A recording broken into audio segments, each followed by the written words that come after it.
നമ്മൾ സാധാരണ ഈ ഇന്റർവ്യൂവിന് എടുക്കുന്ന സമയത്തെ നമുക്ക് ഇത്തിരി ബലംപിടുത്തം കൂടുതലാണ് പൊതുവെ ഒരു കംപ്ലൈന്റ് വന്നിട്ടുണ്ട്. അത് പരിചയമില്ലാത്ത ആളെ കാണുമ്പോഴാണ് ബലംപിടുത്തം വരുന്നതെന്ന് പറഞ്ഞിട്ടുണ്ട്. അതുകൊണ്ട് നമ്മൾ അതിൽ നിന്ന് വ്യത്യസ്തമായിട്ട് ഇപ്പൊ ഉള്ളത് കാസ്റ്റും ക്രൂ മാത്രമേ ഉള്ളൂ. ക്രൂ ആയിട്ട് ഞാനുണ്ട്, കാസ്റ്റ് ആയിട്ട് നിങ്ങളുണ്ട്. നിങ്ങളോട് എല്ലാവരോടും ചോദിക്കുന്ന ഒരു ക്വസ്റ്റ്യൻ ആണ്, എങ്ങനെയാണ് ഈ ഓഡിഷനിൽ വന്നത്, എങ്ങനെയാ വന്നത്? എല്ലാവരും ഓഡിഷൻ വന്നത് പ്രകാശനല്ല കേട്ടോ, ബാക്കി എല്ലാവരും കാര്യം പറയണത്. ഇവർ 5 ആളും നിങ്ങളുടെ സമയം പറഞ്ഞു. അതെ, 5 പുതുമുഖങ്ങളെ ഈ സിനിമ ലോ ആൻഡ് ഓർഡറിലൂടെ നമ്മൾ അവതരിപ്പിക്കുമ്പോൾ ഈ 5 പേരും എങ്ങനെ വന്നു എന്ന് ചോദിക്കുമ്പോൾ എല്ലാവരും പറഞ്ഞ ഉത്തരം എന്താ അറിയോ? ഓഡിഷൻ വന്നു, ശാലിനിയാണ് കാസ്റ്റിംഗ് ഡയറക്ടർ, ശാലിനി വിളിച്ചു വന്നു. പക്ഷെ ഇതിന്റെ പിന്നിൽ വലിയ കഥകളൊക്കെ ഉണ്ട് ഓരോരുത്തർക്കും കേട്ടോ. ഇതിന് പേരിൽ ഭീഷണിയുണ്ട്. സിനിമ ഉണ്ടാക്കാനുള്ള കഥകളുണ്ട്. സിനിമ ഉണ്ടാക്കാനുള്ള കഥകൾ അത്യാവശ്യം ഉണ്ടല്ലേ? ഭീഷണിയുണ്ട്, കള്ളത്തരത്തിലൂടെ ഓഡിഷനിൽ വന്ന ആളുകൾ. ഞാൻ ഫസ്റ്റ് ഡേ ഓഡിഷൻ എന്ന് പറയുന്നത് കാസ്റ്റ് ഒക്കെ ചെയ്തു. ഞാൻ ഫസ്റ്റ് ഡേ ഷൂട്ടിന് വരുന്ന സമയത്ത് അന്ന് എനിക്ക് ഒരു 6 മണി വരെ, പുലർച്ചെ 6 മണി വരെ എനിക്ക് വേറൊരു പരിപാടി ഉണ്ടായിരുന്നു. ആ പരിപാടിയും കഴിഞ്ഞിട്ട് ഓഡിഷന്റെ ദിവസം അത് വാഗമണിലായിരുന്നു. അല്ലല്ല, ഓഡിഷൻ അല്ല, ഷൂട്ടിന്റെ ഫസ്റ്റ് ഡേ ഷൂട്ടിനാണ്. അപ്പോൾ സെറ്റിൽ എല്ലാവരും ഒരു 8 മണിയാകുമ്പോൾ എത്താൻ പറഞ്ഞു. ഞാൻ പറഞ്ഞു എനിക്കൊരു 10 മണിയാകുമ്പോൾ എത്താൻ പറ്റുള്ളൂ എന്ന് പറഞ്ഞു. അപ്പോൾ ആ സമയത്ത് എനിക്ക് 6 മണി, ഞാൻ നേരത്തെ കഴിയുമെന്ന് വിചാരിച്ചു. പക്ഷെ 6 മണി വരെ രാത്രി ആ പരിപാടി ഉണ്ടായിരുന്നു പുലർച്ചെ. അങ്ങനെ അത് കഴിഞ്ഞ് എത്തുമ്പോഴേക്കും 10 മണിക്ക് എത്താൻ പറ്റുമോ ഇല്ലയോ എന്നുള്ള ഡൗട്ടില് ശാലിനി എപ്പോ വിളിക്കാൻ, എവിടെ എല്ലാവരും എത്തിയല്ലോ, ഷനൂദിനെ കാണുന്നില്ല എന്ന് പറഞ്ഞു. ഒരു ഫോട്ടോ എടുത്ത് അയക്കുന്നു പറഞ്ഞു. അങ്ങനെ ഫോട്ടോ എടുത്ത് അയച്ചു കൊടുത്തു വണ്ടിക്കുള്ളിൽ നിന്ന്. എന്നിട്ട് പറഞ്ഞു ഷനൂദ്, എന്നിട്ട് ഒരു മണിക്കൂറിന് ശേഷം ഷനൂദ് അഥവാ 10 മണിക്ക് എക്സാക്ട് എത്തിയിട്ടില്ലെങ്കിൽ വേറെ കാസ്റ്റിന് ഓൾറെഡി ഇവിടെ സെറ്റ് ചെയ്ത് വെച്ചിട്ടുണ്ട്, ഓക്കെ പിന്നെ ഫിലിമിൽ ഉണ്ടാവും. ഞാനാണെങ്കിൽ ഇങ്ങനെ വിറക്കാണെങ്കിൽ സെറ്റ്. അപ്പൊ എനിക്ക് വിമാനമല്ലല്ലോ, കഴിഞ്ഞിട്ട് 4 വീലുള്ള ചക്രം ഓടിച്ച് വരണ്ടേ. അതെ. അപ്പൊ എന്തോ ഭാഗ്യത്തിനൊന്ന് 10 മണിക്ക് എത്താൻ പറ്റിയില്ലായിരുന്നെങ്കിൽ വേറെ കാസ്റ്റിനെ അന്ന് സെറ്റ് ചെയ്ത് വെച്ചിട്ടുണ്ടായിരുന്നോ അതോ അത് ചുമ്മാ പറഞ്ഞതാണോ? അത് ആദ്യത്തെ സംഭവമാണോ നമ്മളെ സ്ഥിരം വിളിക്കുന്ന? അതായത് ഷൂട്ട് നമുക്കൊരു 9 o'clock 8 o'clock തുടങ്ങുന്ന ഈ 7:30 തൊട്ട് വിളിച്ച് നിങ്ങൾ എന്തേ പണി നിങ്ങൾ കളഞ്ഞ മക്കളെ. ഞങ്ങളാണ് വിഷമിച്ച് ഓടി പെടച്ച് 7:30 അവിടെ ചെന്ന് ഇങ്ങനെ നിന്ന് മേക്കപ്പ് ഓടി മേക്കപ്പ് ഇട്ടില്ലേ, കോസ്റ്റ്യൂം ഇട്ടില്ലേ, മേക്കപ്പ് ഇട്ട് കോസ്റ്റ്യൂം ഇട്ട് കഴിഞ്ഞ് ഞാൻ നോക്കുമ്പോ 9:30 പ്രകാശേട്ടൻ വരുന്നു. Hi combination scene. പ്രകാശേട്ടൻ വന്നിട്ട് 10:30 ആയിട്ട് കോമ്പിനേഷൻ നിങ്ങളുള്ളൂ. നന്ദിയുണ്ടേ. സ്കൂൾ കാലം കോളേജ് കാലഘട്ടം കഴിഞ്ഞിട്ട് നമുക്കൊരു പ്രിൻസിപ്പളിന്റെ പിന്നെ ട്രിക്ക് നമ്മൾ പഠിച്ചു. എല്ലാരും 7:30 വിളിക്കും. ഞങ്ങൾ പറഞ്ഞു ചേച്ചി ഉറങ്ങിക്കോ, ഉറങ്ങാനും തുടങ്ങി. നമ്മൾ ആദ്യം ഒരു ഡിസിപ്ലിൻ പഠിപ്പിക്കേണ്ടേ വരെ? അതെ അതെ തീർച്ചയായും. എങ്ങനെയായിരുന്നു പ്രകാശേട്ടൻ ആസ് എ ഡയറക്ടർ, എങ്ങനെയാണ് ബാക്കിയുള്ളവരെ ഡിസിപ്ലിൻ പഠിപ്പിക്കുന്നത്? ഡിസിപ്ലിൻ പഠിപ്പിക്കാന്ന് നമ്മളങ്ങനെ പഠിപ്പിച്ചിട്ട് കാര്യമില്ല. കാര്യം ഇവരുടെ അടുത്ത് പറഞ്ഞു കഴിഞ്ഞാൽ ഉള്ളില് അവര് നല്ല എന്താ പറയുന്നത് എനിക്ക് നല്ലപോലെ കേൾക്കാൻ പറ്റും. ചിരിച്ച മുഖമായിരിക്കും. ഈ ഒരു ഏജ് ഗ്രൂപ്പിനോട് നമ്മൾ ഡിസിപ്ലിൻ ഇന്നെന്ന് പറഞ്ഞത് നമ്മളവിടെ പോയിട്ട് പഠിപ്പിക്കാൻ നിന്ന് കഴിഞ്ഞാൽ ഒരു കാര്യമില്ല. പ്രവർത്തിച്ച് കാണിക്കേ പറ്റുള്ളൂ. സമയത്ത് വരുന്ന ആളല്ലേ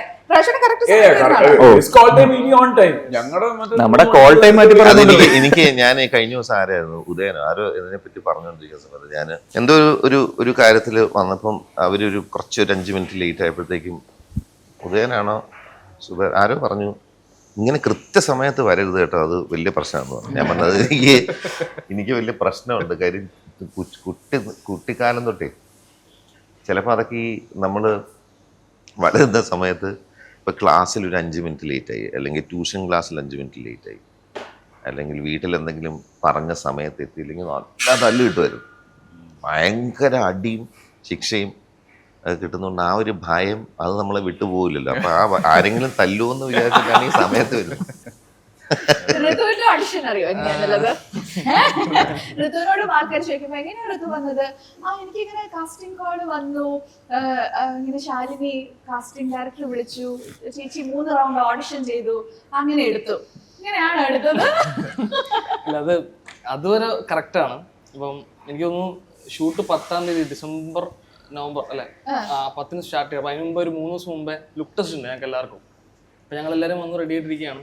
ഞാൻ വന്നിരുന്നു, സജലുണ്ട്, ഷനു ഇതുണ്ട്. അപ്പൊ ഞങ്ങൾ ഇത്രയും പേരിക്കുമ്പോൾ ഷാലിനി എന്നെ മാത്രം വിളിച്ചോണ്ട് പോയി. അപ്പൊ തന്നെ എൻ്റെ നെഞ്ച് ഇടിക്കാൻ തുടങ്ങി. എന്തിനായിരിക്കും?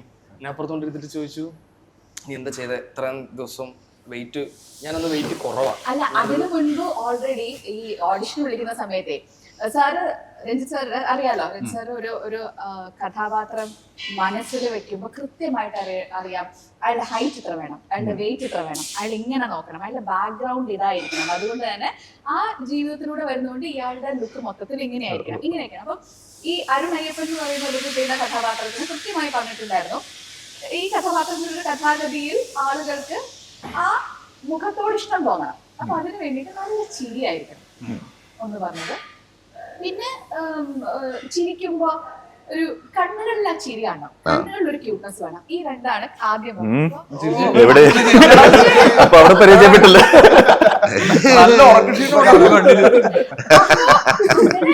ഈ ഒരു കഥാപാത്രത്തിന് വേണ്ടിയിട്ടാണ് ഏറ്റവും കൂടുതൽ ഞാൻ ആൾക്കാരെ നോക്കിയിട്ടുള്ളത്. അങ്ങനെ വന്നിട്ടാണ് ഋതുവിനെ കണ്ടപ്പോ, അപ്പൊ ഋതു നാടകമായി ബന്ധപ്പെട്ട ആളാണല്ലോ, നാടകം ചെയ്യുന്ന ഒരാളാണ്. നാടകം ചെയ്യുന്ന ആൾ, പിന്നെ അഭിനയത്തിന് ആദ്യം വേണ്ടത് കോമൺ സെൻസ് ആണ്. അപ്പൊ നാടകം ചെയ്യാന്ന് അല്ലെ, കോമൺ സെൻസ് ആണ് അഭിനയിക്കാനുള്ളവർക്ക് ആദ്യം വേണ്ട സാധനം എന്ന് എനിക്ക് തോന്നിയില്ല. അപ്പൊ ഋതു നാടകം ചെയ്യുന്ന ആളാണ്. ഋതുവിനെ എനിക്ക് ഇഷ്ടപ്പെട്ടു കേട്ടോ. ഞാൻ ഫോട്ടോസ് അയച്ചു, ഓക്കെ ആണ്. അപ്പൊ ഋതുവിന് മെലിഞ്ഞായിരിക്കണേ, ഞാൻ 70 താഴെ എന്റെ വെയിറ്റ്, 70 താഴെയാണ് എന്റെ വെയിറ്റ്. അപ്പൊ ആ സമയത്ത് ഇപ്പൊ ഞാൻ 80. പ്രൊഡക്ഷൻ ഫുഡ് എന്തോ വൈകുന്നേരങ്ങളാകുമ്പോ വെയിറ്റ് വൈകുന്നേരങ്ങളാകുമ്പോ വെയിറ്റ് കൂടുന്നു, പിന്നെ രാവിലെ ബ്രേക്ക്ഫാസ്റ്റിലും വെയിറ്റ് കൂടുന്നതായി കാണപ്പെടുന്നുണ്ട്. അതെ, അപ്പൊ ഇതുപോലെ മെലിഞ്ഞായിരിക്കണത്. അപ്പൊ ഞാൻ ഇതിനുള്ളവർക്ക് ഒരു കാര്യം ചെയ്യാൻ, ഉദയേട്ടനും രഞ്ജിത്ത് സാറും ഇങ്ങനെ സ്ഥലത്ത് എന്തൊന്ന് പോയി കാണണം. ഈ കഥ പോലീസ് കഥാപാത്രമാണല്ലോ, അപ്പൊ അത്യാവശ്യം നല്ല ബിൽഡ് ആവണം. ഞാൻ ഒരു കാര്യം ചെയ്യും, ചോദിക്കുന്ന സമയത്ത് എങ്ങാൻ സാറ് ചോദിച്ചു കഴിഞ്ഞാൽ എന്നൊക്കെ പറഞ്ഞത്, ഞാൻ നാടകത്തിന് വേണ്ടിയിട്ട് ഒരു ക്യാരക്ടർ ചെയ്യാൻ വേണ്ടി വെയിറ്റ് കുറച്ചതാണ് എന്നാണ് പനിയായിരുന്നു, അതുകൊണ്ടാണ് ക്ഷീണം പോയത്. സാറിനോട് ചോദിക്കുകയും ചെയ്തു, ഷാനിനെ കുറിച്ച് ബിൽഡ് ഉള്ള ആളെന്ന് പറഞ്ഞിരുന്നില്ല. സാർ അത് പുതിയ പനിയായിരുന്നു എന്നൊക്കെ പറഞ്ഞിട്ട്. പക്ഷെ നമുക്കൊരു വിശ്വാസം ഉണ്ടല്ലോ, ഒരാളെ കാണുന്ന സമയത്ത് ഈ ആൾ ഓക്കെ ആവും, തോന്നിയില്ലേ? അഭിനയത്തിലൊക്കെ തീർച്ചയായിട്ടും അഭിനയത്തിൽ മാത്രമല്ല, കണ്ണിലുണ്ട്. എനിക്ക് ഏറ്റവും favourite actually is your moustache. നല്ല മീശ, ചുണ്ടൻ വെള്ളം തിരിച്ചു വെച്ച് കഴിഞ്ഞാൽ കുറെ പേര് ഇരുന്ന് തുഴഞ്ഞു പോകാം. ഭയങ്കര മീശയില് പറഞ്ഞ എന്തൊക്കെ കളിയൊക്കെ മത്തി കടിച്ചോണ്ട് ചുണ്ടൻ വെള്ളം.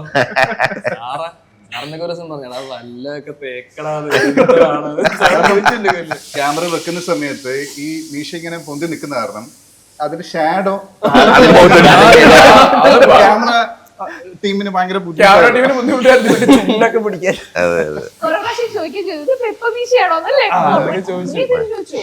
അങ്ങനെ ഡയലോഗും ആഡ് ചെയ്തു. അത്ര അടിപൊളിയായിട്ടുണ്ട്. ഈ ഒരു സിനിമയില് പ്രകാശൻ ഒരു ഡയറക്ടർ ആയതുകൊണ്ട് തന്നെ always wanted to ask this question ട്ടോ. എപ്പോഴെങ്കിലും ഒക്കെ നമ്മൾ ചില ഷോട്ടുകൾ വെക്കുമ്പോൾ, ചില സീനുകൾ കമ്പോസ് ചെയ്യണ സമയത്ത് ഒരു ഡയറക്ടർ പെർസ്പെക്റ്റീവ് നിന്ന് എപ്പോഴെങ്കിലും തോന്നിയിട്ടുണ്ടോ ഈ ഒരു സീൻ ഇങ്ങനെ കമ്പോസ് ചെയ്തിരുന്നെങ്കിൽ, അങ്ങനെ ചെയ്തിരുന്നെങ്കിൽ, അങ്ങനെ ഒരു ചിന്ത വരാറുണ്ടോ? ഇല്ല, നാച്ചുറൽ ആയിട്ട് വരാനുള്ള ചാൻസസ് ഉണ്ടല്ലോ. പക്ഷെ ആദ്യത്തെ സിനിമ ചെയ്യുന്ന സമയത്ത് അത് റിപ്പീറ്റഡ് ആയിട്ട് ഈ സിനിമയിലും അത് സംഭവിച്ചു. വീട്ടിൽ നിന്ന് ഇറങ്ങുന്ന സമയത്ത് സ്നേഹ, എൻ്റെ വൈഫ്, എക്സിക്യൂട്ടീവ് പ്രൊഡ്യൂസറാണ് നമ്മൾ നടത്തുന്ന കമ്പനിയിൽ. സ്നേഹ പ്രത്യേകിച്ച് പറഞ്ഞിട്ടുണ്ട്, അവിടെ എങ്ങാനും പോയിട്ട് ആ ആംഗിൾ എങ്ങനെയാണ് അങ്ങനെ ഇരിക്കുന്നത്, എന്താണ് ഈ ലെൻസ് ഇട്ടിരിക്കുന്നത്, ഈ ലൈറ്റിന്റെ എക്സ്പോഷർ ശരിയല്ലോ എന്നൊക്കെ പറഞ്ഞ് തലയിൽ കൂടെ പോയി അവിടെ പോയി അഭിപ്രായം പറയാൻ നിന്നാൽ ഞാൻ അറിയും. എനിക്കറിയാവുന്ന പലരും അവിടെ ഉണ്ട്, അതുകൊണ്ട് അങ്ങോട്ട് പോകണ്ടെന്ന് വളരെ സ്ട്രിക്റ്റ് ആയിട്ട് എൻ്റെ അടുത്ത് പറഞ്ഞ സ്ഥിതിക്ക് ഞാൻ അവിടെ ഒരു രീതിയിലും ആ കണ്ണുകളിലൂടെ നോക്കാറില്ല. കാര്യം നോക്കിക്കഴിഞ്ഞാൽ ഇതിൻ്റെ അകത്തെ പ്രശ്നം, നമ്മൾ ഇപ്പം ഞാനൊരു ഒരു ഇപ്പം ഒരു ചെറിയൊരു കഥ പറയുന്ന, ഞാൻ പറയുന്ന രീതിയും ശാലിനി പറയുന്ന രീതിയും നമ്മൾ ആരെങ്കിലും ഒരാൾ പറയാം, എല്ലാം വ്യത്യസ്തമായിരിക്കും. അതിൻ്റെ ഇടയിൽ കൂടെ നമ്മൾ ഒരാൾ കഥ പറഞ്ഞു പോകുന്നതിൻ്റെ ഇടയിൽ അത് ആ തലയിൽ മാത്രം നടക്കുന്ന ഒരു പ്രോസസ്സാണ്. അത് ഓരോ ദിവസവും അത് ഇംപ്രൂവൈസ് ചെയ്ത് പോകുന്നിരിക്കുന്നത് ഇന്ന് ഇങ്ങനെ പോകാമെന്ന്. അതിൻ്റെ ഇടയിൽ നമ്മൾ കൺസീവ് ചെയ്യാത്തൊരു കാര്യം എൻ്റെ ഒരു എസ്തെറ്റിക്സോ അല്ലെങ്കിൽ എൻ്റെ ഒരു കാഴ്ചപ്പാടോ അതിൻ്റെ അകത്ത് കൊണ്ടിട്ടിട്ട് കാര്യമില്ല. അപ്പോൾ തീർച്ചയായിട്ടും ആ ഭാഗത്തോട്ടേ നോക്കാറില്ല.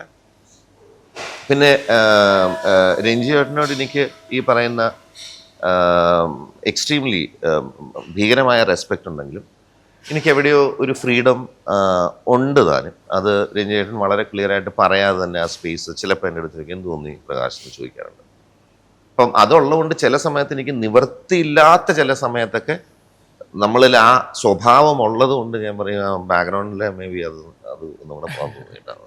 അതൊന്നും കൂടെ ഒന്ന് രണ്ട് സ്ഥലങ്ങളിലൊക്കെ നമുക്കത് ചിലപ്പം വരുമല്ലോ നാച്ചുറലായിട്ട്. ചിലപ്പോൾ ആ സമയത്ത് ഒരാൾക്ക് എല്ലാവർക്കും ചിലപ്പോൾ ചില ടേക്കിൽ ശ്രദ്ധിക്കാൻ പറ്റാത്തൊരവസ്ഥ വന്നു കഴിഞ്ഞാൽ എപ്പോഴും അല്ല കേട്ടോ, 1-2 പ്രാവശ്യം അങ്ങനെ ഞാൻ പറഞ്ഞു. രഞ്ജേട്ടൻ അത് റെസ്പെക്ട്ഫുൾ ആയിട്ട് തന്നെ ഇമ്മീഡിയറ്റ്ലി അത് എടുക്കുകയും ചെയ്തിട്ടുണ്ട്. അപ്പോൾ പക്ഷെ അത് വരാതിരിക്കുന്നതാണ് നല്ലത്.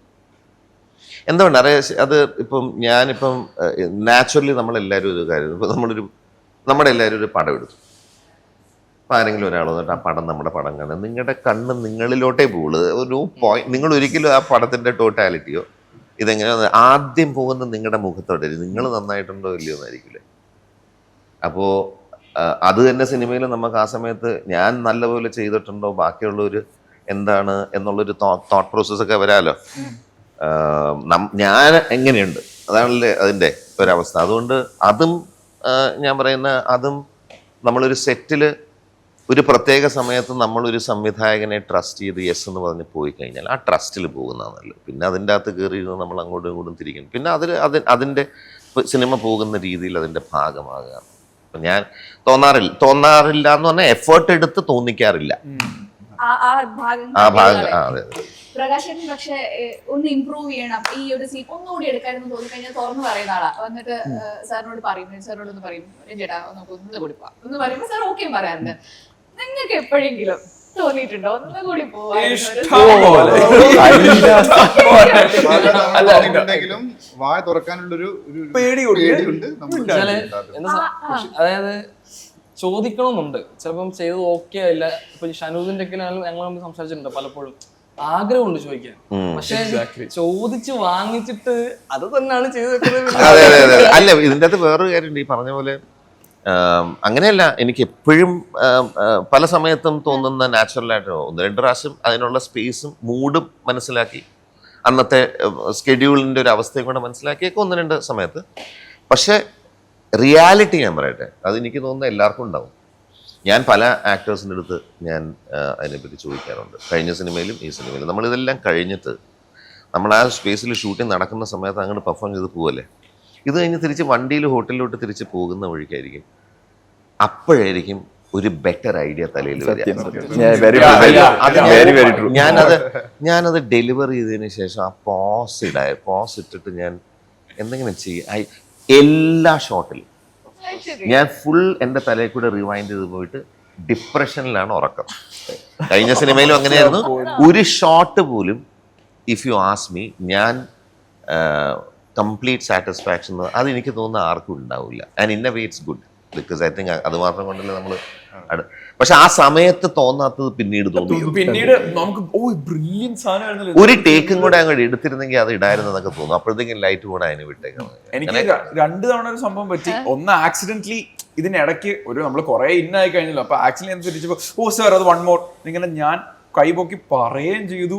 അവിടെ ഇരിക്കുന്ന ആരെന്ന് എനിക്ക് മനസ്സിലായല്ലോ. ഞാൻ ഇങ്ങനെ വിറക്കി. അപ്പൊ സാറ് പറഞ്ഞു നിനക്ക് വേണമെങ്കിൽ ഒന്നും കൂടി പൊക്കോന്ന് പറഞ്ഞു. അങ്ങനെ പറ്റി പോയിട്ടുണ്ട്. പക്ഷെ അങ്ങനെ വന്നാലും വീണ്ടും വണ്ടിയിൽ പോകുമ്പോൾ അതിലും എന്തെങ്കിലും ചെയ്യായിരുന്നു. ഓഫ് കോഴ്സ് ചേട്ടാ, ഞാൻ ഇവിടുന്ന് നേരെ പോയാണ് ഖലീഫ ജോയിൻ ചെയ്തത്. അപ്പൊ ഖലീഫ ജോയിൻ ചെയ്തിട്ട് രാജ്ചേട്ടനായിട്ട് ടോക്ക് ടു ലോട്ട്. അപ്പൊ ഞാൻ രാജ്ചേട്ടനോട് ഞാൻ നൈസായിട്ട് ചോദിച്ചു, ചേട്ടാ ഇങ്ങനെ വരാറുണ്ടോ? ഇപ്പം എപ്പോഴാണ് ഈ തോട്ട് മാറുന്നത്? അതായത് നമ്മൾ ഒരു തവണയും കൂടി ചെയ്തിട്ടുണ്ടെങ്കിൽ അല്ലെങ്കിൽ ഇതിനേക്കാളും ബെറ്റർ ആയി ചെയ്യായിരുന്നു, അത് തലയിൽ ഭയങ്കര കിടന്നിട്ട് എന്നെ എഫക്ട് ചെയ്യുന്നുണ്ട് ചേട്ടാ, നമ്മൾ പെർഫോം ചെയ്യുമ്പോൾ എപ്പം മാറും എന്ന് പറഞ്ഞാൽ പുള്ളി പറഞ്ഞു അത് മാറത്തില്ല, അത് മാറിയാൽ നീ ഒരു നല്ല നടന്നു പോകത്തില്ലെന്ന് പറഞ്ഞു. So like nice. അപ്പോൾ അതെല്ലാവർക്കും ഉണ്ട്, വളരെ എക്സ്പീരിയൻസ്ഡ് ആയിട്ടുള്ള രാജാനബാദ് ലെജൻസിനും ഉണ്ട്. ആൻഡ് ഈസ് ലൈക്ക് അത് മാറത്തില്ല, അത് മാറിയാൽ എല്ലാം കഴിഞ്ഞ് നടനില്ല. അത് നിന്റെ തോട്ട് മാറി നിനക്ക് ഇതിലും ബെസ്റ്റ് ടേക്ക് ഇല്ല എന്ന് വിചാരിക്കാൻ പറ്റത്തില്ല. അങ്ങനെ പറ്റിയാൽ നീ ഒരു നല്ല നടനാവില്ല. അപ്പൊ ആ തോട്ടമുള്ളത് നല്ലതാ, എനിക്കും ഉണ്ട് നിനക്കും ഉണ്ട് എന്ന് പറഞ്ഞ് എന്നെ കാം ഡൗൺ ചെയ്തായിരുന്നു. നമുക്കത് തോന്നാറുണ്ടെങ്കിലും നമ്മളത് എടുത്തിട്ട് ഓക്കെ എങ്ങനെയാണെന്നൊക്കെ ചിന്തിച്ചിരിക്കും. പക്ഷെ നമ്മൾ സജ്ജൽ അങ്ങനെയല്ല കേട്ടോ. നമ്മൾ തിരിച്ച് റൂമിലേക്ക് പോകുന്ന സമയത്ത് വണ്ടിയിലായിരിക്കും പുള്ളി ഇങ്ങനെ ഇരിക്കുന്നുണ്ടാവും, ഇങ്ങനെ മറ്റേ ഫ്രണ്ട്സിൽ ജയറാം ലാസ്റ്റ് ഇരിക്കുന്നുണ്ടാവും. എന്താ നോക്കും അതല്ലാതെ നേരത്തെ ടേക്ക് അത് ഇങ്ങനെ എടുത്തിരുന്നെങ്കിൽ, അത് ഇങ്ങനെ ഞാൻ ചെയ്തിരുന്നെങ്കിൽ, അത് അങ്ങനെ ആക്കിയിരുന്നെങ്കിൽ കുറച്ചുകൂടി നന്നായി എന്നടാ ഷിറാന്ന് പറഞ്ഞ ഡിപ്രഷൻ അടിച്ചിരിക്കുന്നുണ്ടോ. അപ്പോ അല്ല, ആദ്യം 1-2 ദിവസം അങ്ങനെ ഉണ്ടായിരുന്നു. ഞാനിങ്ങനെ ആലോചിക്കുമായിരുന്നു, ഓക്കെ കുറച്ചുകൂടി ബെറ്റർ ആക്കാം, കുറച്ചുകൂടി ഇമ്പ്രൂവ് ആക്കാം, എങ്ങനെയായിരിക്കുമല്ലോ നമ്മൾ എപ്പോഴും ആലോചിക്കാം. അപ്പോൾ പിന്നെ എന്താ സംഭവിക്കുന്നതെന്ന് പറഞ്ഞാൽ, ഇപ്പം കുറച്ചധികം ടേക്ക് പോകുമ്പോൾ സാറ് തന്നെ നമുക്ക്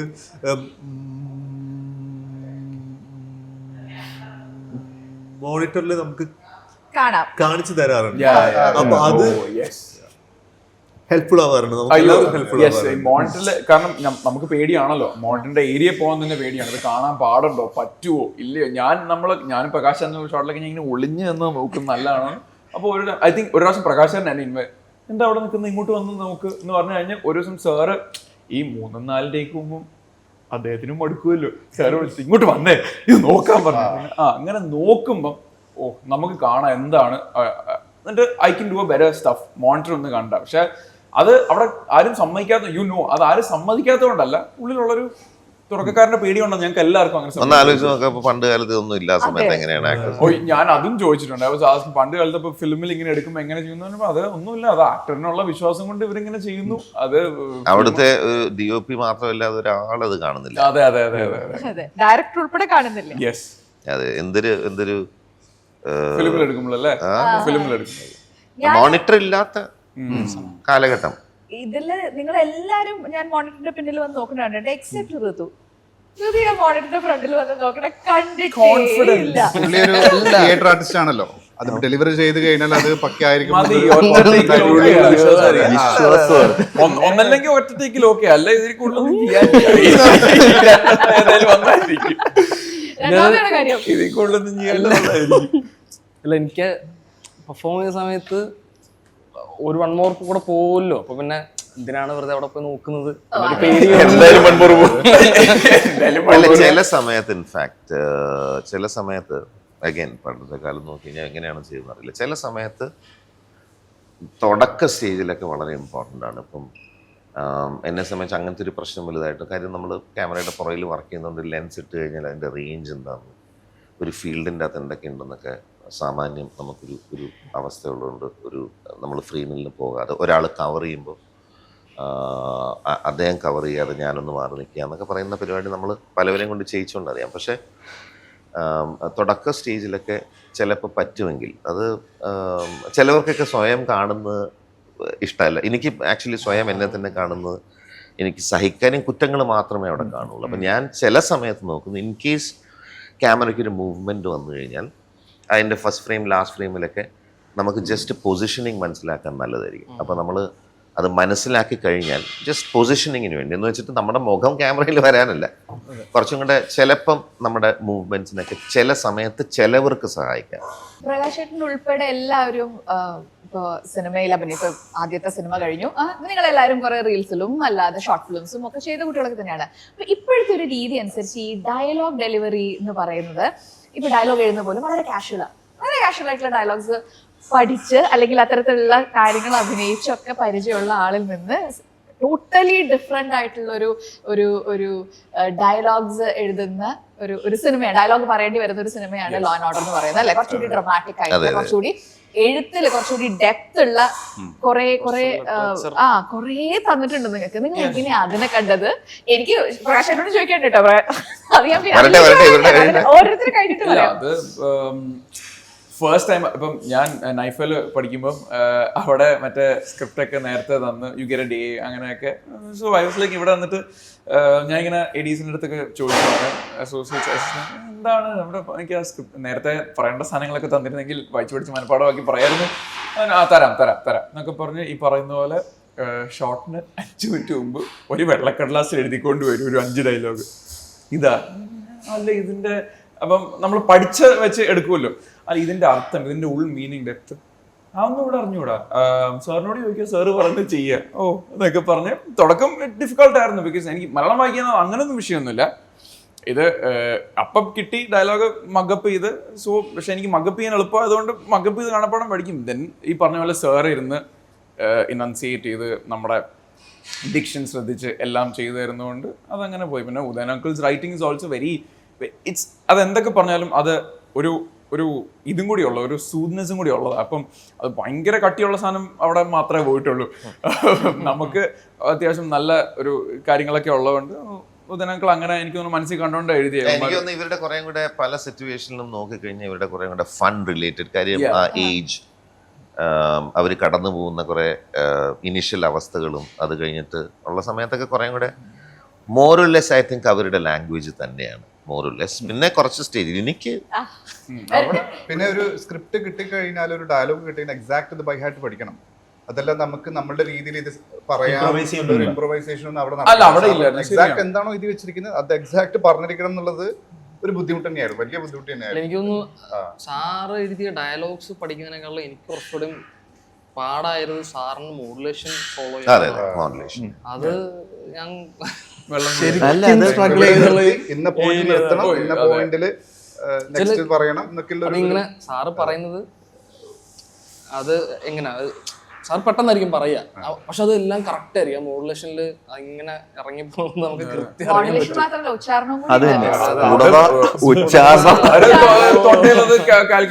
നീ അവിടെ പോണം, നീ അവിടെ പോണം, നമ്മളങ്ങനെ പറയുമ്പോൾ എന്താ കോപ്പായി കാണിക്കുന്നത്. നമ്മള് ഷൂട്ടിന്റെ സമയത്ത് അങ്ങോട്ട് എന്താ പറയാ എസ്കേപ്പ് ചെയ്ത് പോയെങ്കിലും ഡബിന്റെ സമയത്ത് നമ്മൾ പിടിച്ചു അവിടെ ഉച്ചാരണത്തില് അവിടുന്ന് വെള്ളം കുടിച്ചു. സാറ് തന്നെ അവസാനം ഒരു ട്രിക്ക് എന്ന രീതിയിൽ സാറ് പറഞ്ഞു ഫോൺ ഉണ്ടോന്ന് ചോദിച്ചു. ഉണ്ട്, റെക്കോർഡ് ചെയ്തോളാൻ പറഞ്ഞു. അങ്ങനെ പിന്നീട് ഞാനും റിനോഷും തമ്മിൽ ഇങ്ങനെ ഒരു ഹോട്ടലിൽ ഇരുന്നുള്ള സീനിൽ ഞങ്ങൾക്ക് അത്യാവശ്യം ഉണ്ട് ഒരുപാട് ഡയലോഗ്സ് അങ്ങോട്ടും ഇങ്ങോട്ടും. അപ്പോൾ സാറ് പറഞ്ഞ് ഇത് ഞാൻ അപ്പുറത്ത് ഇപ്പുറത്തും 2 ക്യാമറ ഷെയർ എടുക്കുന്ന പെട്ടെന്ന് പറയേണ്ടി വരും എന്ന് പറഞ്ഞു. അപ്പം സമയമില്ല, സാറ് പറഞ്ഞ് ഫോൺ എടുത്ത് റെക്കോർഡ് ചെയ്തോളാൻ പറഞ്ഞു. പിന്നെ ഫോൺ എടുത്ത് റെക്കോർഡ് ചെയ്യും. സാറ് പറയുമ്പോൾ തന്നെ അത് റെക്കോർഡ് ചെയ്ത് മാറിപ്പോയിരുന്ന് അത് കേട്ടാണ് പറഞ്ഞത്. ഈ ട്രിക്കൊക്കെ നിനക്ക് ഇറങ്ങി ഇതൊക്കെ എന്ത് പുതിയ ട്രിക്ക്, എന്നെയൊക്കെ ഡബിംഗ് സ്റ്റുഡിയോ ഇറങ്ങി. റിനോഷിനെ കുറച്ച് അവന് മലയാളം കുറച്ച് ബുദ്ധിമുട്ടായിരുന്നു. അപ്പം മംഗ്ലീഷിലായിരുന്നു എനിക്ക് ഋത്വിക്ക് എഴുതി കൊടുത്തിട്ട് ആണ് അത് ചെയ്തുകൊണ്ടിരുന്നത്. അപ്പോൾ അതുകൂടെ കൊണ്ട് സാറ് അപ്പം തൊട്ടാണ് സാറ് ഇത് റെക്കോർഡ് ചെയ്തിട്ട് നിങ്ങൾ കേട്ട് പറഞ്ഞു എന്ന് പറഞ്ഞിട്ട്. അത് കൈയടി കിട്ടിയതല്ലേ, റിനോഷിന് കൈയടി കിട്ടി, റിനോഷിന് ആദ്യം കൈയടി കിട്ടി. പിന്നെ ഋതുവോടൊന്ന് പഠിക്കാൻ തുടങ്ങി, പക്ഷെ കൈയടി കിട്ടിയല്ലേ. അതെ, ഫസ്റ്റ് ടേക്ക് തന്നെ ഞങ്ങൾ രണ്ടുപേരും ഫസ്റ്റ് ടേക്ക് ഓക്കെ ആയി. അപ്പൊ തന്നെ അത് ഞാനോ ഓക്കെ ആയോ, എനിക്ക് ഷൂട്ട് ചെയ്യുന്ന സമയത്ത് അയ്യോ അത് ഞാൻ എന്റെ ജീവിതത്തെ ഞാൻ മാറ്റി. എനിക്ക് ആ സ്ക്രിപ്റ്റ് കിട്ടുന്നത് എന്റെ കയ്യിലോട്ട് പ്രിന്റഡ് കോപ്പി വരുന്നത് ജസ്റ്റ് 2 minutes ബിഫോർ. എഞ്ചിനീയറിന് എടുക്കാന്ന് പറഞ്ഞിട്ട് എന്റെ അടുത്ത് ആക്ച്വലി എന്നെ ഇൻഫോം ചെയ്തത് through the team that entry മാത്രമേ ഉള്ളൂ. ഇന്നലെ പറഞ്ഞ പോലെ എൻട്രി കഴിഞ്ഞിട്ട് എല്ലാരും നിൽക്കുകയാണ് ഇങ്ങനെ എന്നെ നോക്കിയിട്ട്. ഞാൻ വായിച്ചു തുടങ്ങിയിട്ടില്ല. ഡയലോഗ് പറഞ്ഞോളൂ പ്രകാശ് എന്ന് പറയുന്നുണ്ട്. എവിടെ എന്ത് ഡയലോഗ്? അത് 10 pages ഉണ്ട്. അത് കോമഡി അതല്ല. അപ്പൊ പ്രകാശ് ചേട്ടൻ ഡയലോഗ് പഠിച്ചിട്ട് കഷ്ടപ്പെട്ട് പറഞ്ഞോണ്ടിരിക്കുമ്പോ നമുക്ക് കാണാൻ ഓർത്തിട്ടൊക്കെ പറയുന്നത്. അതെ, അപ്പൊ ഞാൻ ഇങ്ങനത്തെ സിറ്റുവേഷനിൽ ഓർക്കാൻ തന്നെ ആ സമയത്ത് നാച്ചുറലായിട്ട് ഇതിൽ മാത്രമല്ല കഴിഞ്ഞ സിനിമയിലും ഉണ്ടായിരുന്നു. എനിക്ക് മാത്രം ഡയലോഗുള്ളതും ബാക്കി 3 പേരും വെറുതെ കാറിയിരിക്കുന്നതും ഇതേപോലത്തെ 4-5. ആ സമയത്ത് ഡയലോഗ് മറന്നിരിക്കുക, അടുത്ത എങ്ങോട്ടെന്ന് പോലും അടുത്തിരിക്കുന്നത് ലാലേട്ടനെ പോലത്തെ ആൾക്കാരാ. അവരൊക്കെ പെർഫോം ചെയ്തുകൊണ്ടിരിക്കുന്നുണ്ട്. അത് കഴിഞ്ഞ് എൻ്റെ അതുവരെ പ്രശ്നങ്ങളൊന്നുമില്ലായിരുന്നു തലേ ദിവസം വരെ. പക്ഷേ ഇത് വൺ ഓഫ് ദി ബിഗ്ഗസ്റ്റ് സീനായിരുന്നു. അപ്പം ഈ പറയുന്ന ഇൻ ബിറ്റ്വീൻ അത് കഴിഞ്ഞിട്ട് എനിക്കറിയാം ഇനി 4 പേരും കൂടെ പറഞ്ഞു തീർക്കണം. പക്ഷെ കോണ്ടെക്സ്റ്റ് ഒക്കെ അറിയാം. പക്ഷെ അടുത്ത തുടങ്ങുന്ന ആദ്യത്തെ വാക്ക് പോയി. പിൻ ഡ്രോപ്പ് സൈലൻസില്ല കാണുന്നത്. സാരമില്ല എന്നൊക്കെ പറഞ്ഞ് ഇത് ആ വാക്ക് കിട്ടിയപ്പോ സാരമില്ല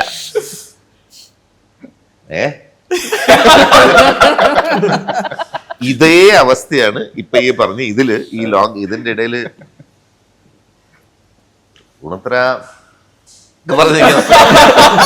അത് മാത്രല്ല, അത് കഴിഞ്ഞിട്ട് അപ്പൊ ഒരു വിധത്തിൽ പറഞ്ഞൊപ്പിച്ചു കേട്ടോ. അപ്പൊ ഞാൻ നോക്കുന്ന സമയത്ത് ഇപ്പുറത്തിരുന്നിട്ട്, അതായത് പ്രകാശേട്ടന് 2-3 പേജ് ഇരുന്ന് പറഞ്ഞുകൊണ്ടിരിക്കുന്ന സമയത്ത് ഞാൻ നോക്കുമ്പോ രജി സാർ പെട്ടെന്ന് ഒരു പേന പേപ്പർ എടുത്തേക്ക് വന്നു. ഞാൻ അടുത്ത പേനയും പേപ്പർ കൊണ്ട് നോക്കുമ്പോ ഉദയേട്ടനും രഞ്ജി സാറും കൂടി ഇരുന്നിട്ട് എഴുത് അടുത്ത ഇത് ഇത്രയും അപ്പൊ ഇത് മുഴുവൻ അതായത് ഇത് കഴിഞ്ഞിട്ട് ഇത് മുഴുവൻ ഞാനൊരു പോയിന്റിൽ നിന്ന് വേറെ പോയിന്റിൽ വരണം, ആ പോയിന്റിൽ ഇന്ന കാര്യങ്ങൾ പറയണം, അത് കഴിഞ്ഞ് ഇതിന്റെ നടുക്ക് വരും, ആ നടുക്ക് വന്നിട്ട് അതിന്റെ ടോൺ മാറും, ടോൺ മാറി പിന്നെ അടുത്തിരിക്കുന്ന ആളോട് ഫുള്ളി വേറെ ലെവലിലുള്ള ടോണിൽ ആ പേജ് തീർത്ത് തിരിച്ചിവിടെ വരുമ്പോഴത്തേക്കും ഞാൻ അവിടുന്ന് പോണം. ഇത് മുഴുവൻ കഴിഞ്ഞപ്പോഴത്തേക്കും വെരി ഗുഡ്. അങ്ങനെയാണ് പ്രകാശിന്റെ ഇടയിൽ. അപ്പൊ ഇതിന്റെ ഇടയിൽ ഒരു ഞാൻ ജീവിതത്തിൽ ഇതുവരെ ഉപയോഗിക്കാത്ത 2 വാക്കുകളുള്ള 2 ലൈനും കൂടെ അതും കൂടെ ചേർത്തോളാൻ പറഞ്ഞു ഇവിടെ തൊട്ട് തുടങ്ങാൻ. ഒന്ന് ആലോചിച്ച് എക്സ്ക്യൂസ് മീ, എനിക്ക് 1/2 മണിക്കൂർ പോലും കിട്ടിയിട്ടില്ലത്. ഈ വേറെ വർഷം എന്ന് പറഞ്ഞാൽ നമ്മുടെ ജീവിതത്തിൽ ദൈനംദിന ജീവിതത്തിൽ ഉപയോഗിക്കാത്ത കുറെ വാക്കുകൾ ഞാൻ ആദ്യമായിട്ട് ഈ സാധനത്തിനകത്ത് കണ്ടുവരുന്നത്. ഇതൊക്കെ ഇതിന്റെ അർത്ഥം എന്താ അതും ചോദിക്കാൻ പേടി. പിന്നെ ഉദയനാക്കൾ ഉള്ളതായിരുന്നു എനിക്ക് അവിടെ ഏറ്റവും. ഞാൻ ഈ ഉദയനാക്കൾ വിളിക്കുന്നത് ബിക്കോസ് എനിക്ക് നേരത്തെ മുൻപ് അധികം പ്രായമുണ്ടല്ല, അധികം എന്നോട് എന്ത് വഴക്കാരെന്ന് പറയാൻ പറ്റേ അവരഭിമാനമൊക്കെ പോകുമ്പോൾ ഞാൻ ഉദയനാക്കൾ വിളിക്കാൻ നേരത്തെ അവര് പോകുമ്പോഴെങ്കിലും ഉദയേട്ടാന്ന് വിളിക്കണം. ഉദയനാക്കള് ഞാൻ ഇവിടെ നടന്നുള്ള എനിക്ക് ഭയങ്കരമായിട്ട് ഏറ്റവും അടുപ്പം തോന്നി. Is very cute on sets also. Teddy bear പോലെ എവിടെയെങ്കിലും ഇങ്ങനെ മാറിയിരിക്കുന്ന കാണാം. ഒരു ഒറ്റ തവണ ഞാൻ ഉദയനാക്കളുടെ ഒരു ഡൾ ഫേസിലോ അല്ലെങ്കിൽ ഒരു ഇതിലോ ഞാൻ കണ്ടിട്ടില്ല. എപ്പോഴും ഒരു ഇങ്ങനെ ചിരിച്ചുകൊണ്ടിരിക്കും, ഒരു ഭയങ്കര ക്യൂട്ടാണ് കാണാൻ. അപ്പൊ അവിടെ ഉദയനാക്കളായിട്ടുള്ള ഞങ്ങളിങ്ങനെ ബന്ധപ്പെട്ട് അപ്പം ഉദയനാക്കളാണ് ഈ സ്ക്രിപ്റ്റ്. അപ്പം ഞാനും പാപ്പിയും കൂടെ ഡിസ്കസ് ചെയ്ത് നിജാദും കൂടെ ഡിസ്കസ് ചെയ്തായിരുന്നു. അപ്പം നമുക്ക് സിനിമയ്ക്ക് മുന്നേ ഉദയനാക്കളുടെ സിനിമകൾ എഴുതിയ സിനിമകൾ എന്ന് പറഞ്ഞാൽ നമുക്ക് എല്ലാവർക്കും ഓർമ്മ ദിലീപേട്ടൻ്റെ പടങ്ങൾ, പിന്നെ പോക്കിരി രാജ, 2020 എല്ലാം ആ ഫൺ നമ്മളിപ്പോഴും നമ്മൾ ചൈൽഡ്ഹുഡ് മേക്ക് ചെയ്ത പടങ്ങൾ ഉദയനാക്കൾ എഴുതിയേക്കുന്നത്. അപ്പം ഞാനും പാപ്പി അതൊക്കെ കണ്ട് പ്രകാശ് ചേട്ടൻ്റെ ഒരു സീനിന് മുന്നെയാണ് ഇതൊക്കെ.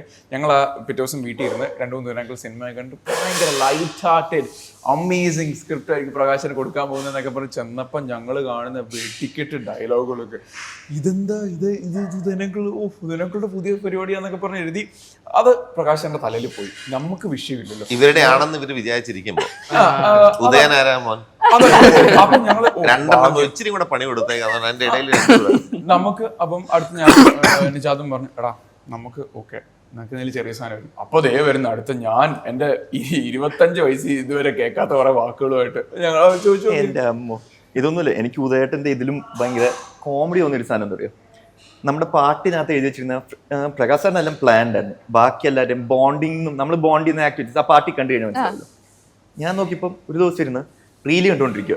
അപ്പൊ കളറിപ്പൈറ്റ് പ്രൊഡ്യൂസറിന്റെ കളറിക്കാരെ അറേഞ്ച് ചെയ്തു. അയ്യോ അങ്ങനെയല്ല, റീല് കണ്ടോണ്ടിരിക്കുമ്പോഴേ ഒരു കള്ളനോട്ടം ഉണ്ട്. ഇങ്ങനെ നോക്കിയിട്ട് നിജാദ് ഡോൺ ഇങ്ങ വന്നേടാ നിനക്കൊക്കെ കളരി അറിയോ? ചുമ്മാ ചോദിക്കും നിനക്കൊക്കെ കളരി MMA ഒക്കെ അറിയോ? തള്ളാലോ. പിന്നെ ഞാൻ ഞാൻ കളരിയാണ്. പ്രേമ കളരിക്കാരും MMA ഒക്കെ ഓരോ റീലാണ് ഒരു കുതിരയെ കണ്ടു. കുതിരയെ ഈ ട്രിക്കിൽ വരുമ്പോ സജൽ നിനക്ക് കുതിര ഓടിക്കാൻ അറിയാലോ. അപ്പൊ തള്ളു ചെറുതായിട്ടൊക്കെ. പ്രേമ 5 കുതിര, വെള്ളക്കുതിര. ആ പാട്ട് സീനിൽ നിങ്ങൾ ഒരു 5 വെള്ളക്കുതിര കണ്ടിട്ടുണ്ടാവും. അതെനിക്ക് മറക്കാൻ പറ്റാത്തൊരു ദിവസം എന്ന് പറയുന്നത് കഥകൾ കേട്ടിട്ടുണ്ട്. അന്ന് എനിക്ക് കടിച്ചില്ലേ? എനിക്ക് കടി കൊണ്ടു, കുതിര കടിച്ചു. ജീവിതത്തിൽ ആദ്യമായിട്ടായിരിക്കും ഒരാൾ കുതിര കടിച്ചത് ഞാൻ കേട്ടത്. അത് എനിക്ക് കടിക്കുന്ന കാണുന്ന ഞാൻ കുതിര കടിക്കാൻ കുതിര കടിച്ചിട്ട് ഹോസ്പിറ്റലിലേക്ക് പോയി. റാബിസ് വാക്സിൻ എടുക്കണമായിരുന്നല്ലോ. അപ്പൊ റാബിസ് വാക്സിൻ എടുക്കാനായിട്ട് നഴ്സിന് അടുത്ത് പോയിട്ട് റാബിസ് വാക്സിൻ എടുക്കാനെന്ന് പറഞ്ഞു. പട്ടി കടിച്ചോ? അല്ല കുതിര അല്ല പട്ടി കടിച്ചോ? അല്ല നമ്മുടെ പട്ടിയില്ല. പൂച്ചയായിരിക്കും അല്ലെ? അവർ പൂച്ചയില്ല, പിന്നെ കുതിരയാ. അവിടെ ആദ്യമായിട്ട് കുതിര കടിച്ച ഒരാള് റാബിസ് വാക്സിൻ അവര് ഫോട്ടോ കുതിര കടിച്ച ആദ്യത്തെ മനുഷ്യനാന്നൊക്കെ പറഞ്ഞു. ഇവന്റെ കുതിര കടിച്ചിട്ട് ഇത് ഫണ്ണി ആണേലും പോവും. ഞങ്ങളെല്ലാം വീഡിയോ ഉണ്ട്. പോകുന്ന വഴി ഞാൻ പെട്ടെന്ന് നോക്കാൻ സൗണ്ട് കേട്ടു. കുതിരക്കിട്ട് ഇയാള് തലക്കിട്ട് മറ്റേ കുതിരനെ അടിക്കുന്നു. ഇയാൾ എന്ത് കാണിക്കുന്നു? കുതിരക്കിട്ട് അടിക്കുന്നു. മറ്റേ ക്യാമറ ഇപ്പൊ നോക്കിയപ്പോ കാലെ കടിച്ച് കുതിര അങ്ങ് പൊക്കി വിട്ടു. അതായത് സജല് ഓടിച്ചുകൊണ്ടിരുന്ന കുതിരക്ക് ചെറിയൊരു വട്ട്. ആദ്യത്തെ സംഭവം അങ്ങനെ ആയിരുന്നില്ല. അതേസമയം എനിക്ക് അത്യാവശ്യം കുതിരനെ കുറച്ച് ഞാൻ ഇതിന് മുന്നേ ഓടിച്ചിട്ടുണ്ട്. എനിക്കറിയാം കുതിരനെ ചെറുതായിട്ട് ഓടിക്കാൻ അറിയാം. പക്ഷെ എന്താ സംഭവിച്ചതെന്ന് പറഞ്ഞാൽ എനിക്ക് ആദ്യം കിട്ടിയ കുതിര വാസ് ലൈക്ക് സോ പാവം കുതിര. ഓക്കെ, ഒരു പൂക്കിയ കുതിരയായിരുന്നു. ആരുടെ ഫ്രണ്ട് അതിന്റെ ഒരു കയറിയിരുന്ന് ഓടിച്ചു. അപ്പം എല്ലാരും കണ്ടു, ഓടിയിരുന്ന് എല്ലാരും കണ്ടു. അപ്പം സാറ് അവന് ആ കുതിര ഓക്കെ ആണെന്ന് തോന്നുന്നു. അവൻ അങ്ങനെ ഓടിക്കുന്നുണ്ട് എന്ന് പറഞ്ഞിട്ട് പുള്ളിക്കാരൻ ഇരുന്ന കുതിരയായിരുന്നു അവന് കുതിര ആക്ച്വലി കൂട്ടത്തിൽ ഓടിക്കാൻ അറിയുന്നത് അവനാണ്. കൊടുത്തേക്കാം. അതെ, അങ്ങോട്ട് കൊടുത്തേക്കാന്ന് പറഞ്ഞു. ആ കുതിരയാണ് ഇടവും അറിയില്ല വലവും അറിയാത്തൊരു കുതിര. ഞാൻ ഇടത്തോട്ട് പിടിക്കുമ്പോൾ വലത്തോട്ട് പോകുന്നത്. ഞാൻ ആ കുതിരയെ വിട്ടുപോയത് ആ കുതിരക്ക് ഇഷ്ടപ്പെട്ടിട്ടാണില്ല, അതുകൊണ്ടായിരിക്കും കടിച്ചത്. ഈ മറ്റേ വേറെ കോമഡി എന്ന് പറഞ്ഞാൽ എനിക്ക് ഇവനെ ആ കുതിരക്കാരെ കൊണ്ടുവന്ന നിജാദ് ഇരിക്കുന്ന കുതിര ഈ പറഞ്ഞ പോലെ അവരുടെ racing horse. So they like racing horse. അവർ പറഞ്ഞത് ഞങ്ങളുടെ റേസിംഗ് ഹോസ് ആണ്. അപ്പം പക്ഷെ ഇവന് നല്ല പേടിയുണ്ട്. ഇവന്റെ മോങ്ങനെ ഒരു കുഴപ്പമില്ല. അവൻ നല്ല പേടിയുണ്ടായിരുന്നു. അപ്പൊ എനിക്കൊരു ബാലൻസ് കിട്ടിയപ്പോ എന്റെ കുതിര എന്ന് പറഞ്ഞാൽ അടിച്ചാലും നടക്കാതെ ഇങ്ങനെ ഇരിക്കുന്നു. അപ്പൊ ഞാൻ പറഞ്ഞ ഒരു കാര്യം ചെയ്യും, നീ ഇത് ഓടിച്ചോ, എനിക്ക് കുഴപ്പമില്ല, ഞാൻ നോക്കാം, നമുക്ക് നോക്കാം എന്ന് പറഞ്ഞ് ഇവൻ ആ കുതിരക്കാരായിട്ട് എന്തോ മിണ്ടുന്ന കേട്ടു, ഇങ്ങനെ കാണിക്കുന്ന കേട്ടു. അപ്പൊ ഞാൻ പറഞ്ഞ ആയിക്കോട്ടെ, അവന് പേടിച്ചിട്ടായിരിക്കാം. ഞാൻ കയറി കഴിഞ്ഞ് ഞാൻ ഇങ്ങനെ റെഡി ആയി കഴിഞ്ഞപ്പം ഷോട്ട് വിളിച്ചപ്പോൾ ഇങ്ങനെ ചേട്ടന്റെ പുള്ളിയുടെ ഡയലോഗ് നല്ല രീതി, ഡേയ് കുതിരയൊക്കെ ഓടിക്കാൻ അറിയാവിടെ എന്ന് ചോദിച്ചാൽ പറഞ്ഞു, ആ കുഴപ്പമില്ല കേട്ടോ അറിയാം. എവളാണ് അസ്ത്രം വിടുന്ന പോലെ പോകും. പിന്നെ അപ്പൊ ഞാൻ പറഞ്ഞു എന്തോന്ന്, ഇവളാണ് ഇവിടുത്തെ ഫാസ്റ്റ് ഹോസ്, അസ്ത്രം വിടുന്ന പോലെ പോകും. ഞാൻ പറഞ്ഞു ചേട്ടാ എനിക്ക് അത്രയൊന്നും ഓടിക്കാൻ അറിയില്ല, എങ്ങനെയാണ് ഇത് ചെയ്യേണ്ടത്, എങ്ങനെയാണ്, how do you take this forward, എങ്ങനെയാണ് ചെയ്യേണ്ടതെന്ന് വെച്ചാൽ പറഞ്ഞു അതിന്റെ വയറ്റത്തിട്ട് ഇങ്ങനെ ചവിട്ടിയാൽ മതി എന്ന് പറഞ്ഞു. അപ്പൊ ഞാൻ പറഞ്ഞു ആയിക്കോട്ടെ എന്ന് പറഞ്ഞു. ഈ കുതിരയുടെ വയറ്റത്ത് ഞാൻ തൊടുമ്പോൾ ഇതിങ്ങനെ ഫ്രസ്ട്രേറ്റഡ് ആവുക. എല്ലാം കഴിഞ്ഞ് ടേക്കിന് മുമ്പ് ആ ചേട്ടൻ വന്നിട്ട് പറയാ, സൂക്ഷിച്ച് ചവിട്ടണേ, അവള് പ്രഗ്നന്റ് ആണ്. എന്റെ പൊന്നെ എന്ന് പറഞ്ഞ ആക്ഷൻ വിളിച്ച് എനിക്ക് ഒരു ചവിട്ടി ഓട്ടിട്ട് ഈ പറഞ്ഞ പോലെ അസ്ത്രം വിടുന്ന പോലെ ഒറ്റ പോക്ക് ഈ കുതിര എന്നെ കൊണ്ട് പോയി. പാണ്ടിപ്പടലിൽ ദിലീപേട്ടൻ പോകുന്ന ഞാൻ പോവാ. ക്യാമറയും കഴിഞ്ഞു ഒരു റൗണ്ട് ഒക്കെ അടിച്ച എന്തോ ഭാഗ്യത്തിന് അത് തിരിച്ചു വന്നു. ഓടിച്ചോടിച്ചോടിച്ച് ലാസ്റ്റ് സജൽ കുതിരയെന്ന് വീണു. എന്നിട്ട് സജലിനെ ആ കുതിര ഓടിച്ചു. എന്നിട്ടാണ് സാർ കട്ട് പറഞ്ഞത്. അവൻ ഓടി, അവൻ ആ ഏരിയന്നേ ഓടി. പറ്റുന്നത് ഓടുന്ന പോലെ കുതിരനെ വിട്ടിട്ട് ഓട്ടോ. അല്ല, ഉദയേട്ടന് പ്രത്യേക നന്ദി എന്നെ അറിയിക്കണം. ഉദയനങ്കളിനും ഉദയനങ്കളുടെ ആൽഗോറിതത്തിനും 1000 അതാണ് ഇത്രയും പറ്റിച്ചത്. ഞങ്ങൾ എക്സ്പീരിയൻസ് അല്ലേ ഇതൊക്കെ. ഇനി വേറൊരു സിനിമയിൽ പോണ സമയത്ത് നിങ്ങൾക്ക് പറയാലോ, കളരി അറിയോ, പിന്നെ ചെയ്തിട്ടുണ്ട്, കുതിര അറിയോ,